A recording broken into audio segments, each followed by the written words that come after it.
আগে যে আপনার অধীনে আমরা এত সুন্দরভাবে এই আমাদের স্বেচ্ছাসেবকের প্রতিষ্ঠা বার্ষিকী উদযাপন করতে পারি নাই। আজকে আমরা যেভাবে পালন করতেছি সকল মানুষের মধ্যে একটা উদ্দীপনা সৃষ্টি হয়েছে। এই স্বেচ্ছাসেবক দলের প্রতিষ্ঠা বার্ষিকী থেকে আমরা আগামী দিনে বাংলাদেশকে নতুন করে সাজানোর জন্য আমরা প্রতিজ্ঞাবদ্ধ সবাই, যে তারেক রহমানের যে 31 দফা ঘোষণা করেছেন, এই 31 দফা অনুযায়ী বাংলাদেশকে আগামী দিনে সাজানো হবো। কি কারণে? এখন যেই সরকার এখনো আছে, অন্তর্বর্তী সরকার, এই সরকারের অধীনে অনেক কিছু ষড়যন্ত্র হতেছে। তাই আমাদের এই প্রতিষ্ঠা বার্ষিকীতে আমরা প্রতিজ্ঞাবদ্ধ হচ্ছে যে এই সামনে এই তত্ত্বাবধায়ক সরকার যে প্রধান উপদেষ্টা ডক্টর ইউনূস ঘোষণা করতে আগামী 2026 সালের যে ফেব্রুয়ারি মাসে নির্বাচন হবে, এই নির্বাচনকে প্রতিহত করার জন্য কিছু দল এটা প্রতিবন্ধকতা সৃষ্টি করছে। আমরা সবাই আজকে ঐক্যবদ্ধ হচ্ছে যে আগামীতে 2026 সালে যেই ফেব্রুয়ারিতে নির্বাচন হবে, এই নির্বাচন যেন কেউ প্রতিবন্ধকতা সৃষ্টি করতে না পারে, আমরা এটা কঠোর হস্তে দমন করবো। এবং আমরা জানতে পেরেছি আপনি সিরাজগঞ্জের এমপি প্রার্থী, সেরকম 3 আসনে। আপনাদের তরুণদের প্রতি কি মেসেজ? হ্যাঁ, আগামী বাংলাদেশকে বিনির্মাণের জন্য, নতুন করে গঠন করার জন্য, নতুন করে সাজানোর জন্য জনাব তারেক রহমান বলেছেন যে তরুণদেরকে নেতৃত্বের জায়গা তৈরি করতে হবে, তরুণদেরকে নেতৃত্বের জায়গা ছেড়ে দিতে হবে। আর আগামীতে 300 আসনের মধ্যে তারেক রহমান বলেছেন আমি 100 থেকে 80 আসন তরুণদেরকে দিব। কারণ তরুণদেরকে দিলে আগামী দিনে তারা কাজ করার সুযোগ পাবে বেশি। নতুন এই বাংলাদেশকে তারা নতুন করে সাজাবে, এটা তরুণদের ভূমিকা সবচেয়ে বেশি। আরেকটা কথা বলছে যে আগামীতে তরুণ প্রজন্মের ভোট ধানের শীষের জন্য হোক, এটা তারেক রহমান ঘোষণা করেছেন। জি হ্যাঁ, আগামীতে সিরাজগঞ্জ 3 আসনে আমাকে কেন মনোনয়ন দিবে, এটা সুন্দর একটা প্রশ্ন করেছেন, এজন্য আপনাকে অনেক ধন্যবাদ।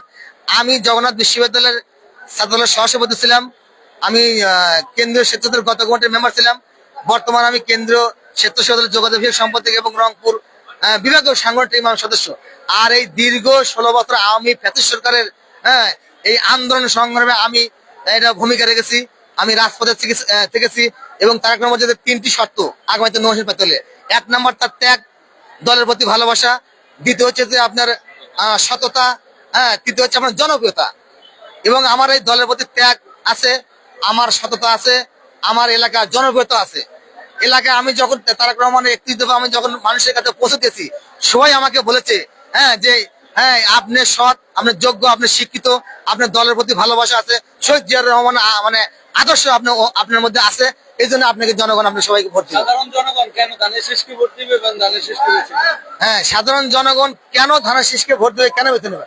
কারণ এই বিএনপির প্রতিষ্ঠাতা, বহুদলীয় গণতন্ত্রের প্রবক্তা শহীদ প্রেসিডেন্ট জিয়াউর রহমান, শহীদ জিয়াউর রহমান যখন প্রেসিডেন্ট ছিলেন তখন কিন্তু সারা বাংলাদেশে অল্প সময়ের মধ্যে মানুষের মন জয় করেছে। কারণ তিনি কৃষকদের ভালোবাসেন, দেশে খাল খনন করেছেন, দেশের মানুষের আপনার হচ্ছে যে বৈদেশিক বৈদেশিক রিজার্ভ তিনি অর্জন করেছেন।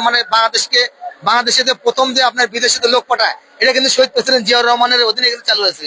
এবং এই 3 টার্ম গত 3 টার্ম বিএনপি সরকার গঠন করছে, দেশ চালাচ্ছে।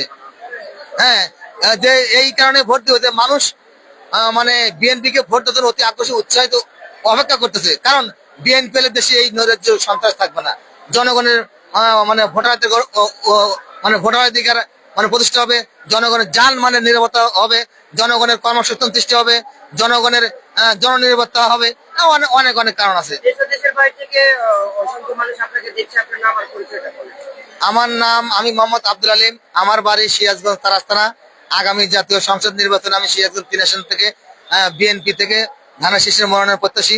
আমাকে যদি সিরাজগঞ্জ 3 আসন ধানের শীষের মনোনয়ন দেয়, তাহলে আগামীতে দেশ নায়ক জনাব তারেক রহমান এবং সাবেক 3বারের প্রধানমন্ত্রী দেশ নায়ক খালেদা জিয়ার যে আসনগুলো আছে, এই আসনগুলো ব্যতীত রেখে যতগুলো আসন আছে সবচেয়ে বেশি ভোট পেয়ে আমি বিএনপি কে উপহার দিতে চাই। জি, আপনাকে অসংখ্য ধন্যবাদ।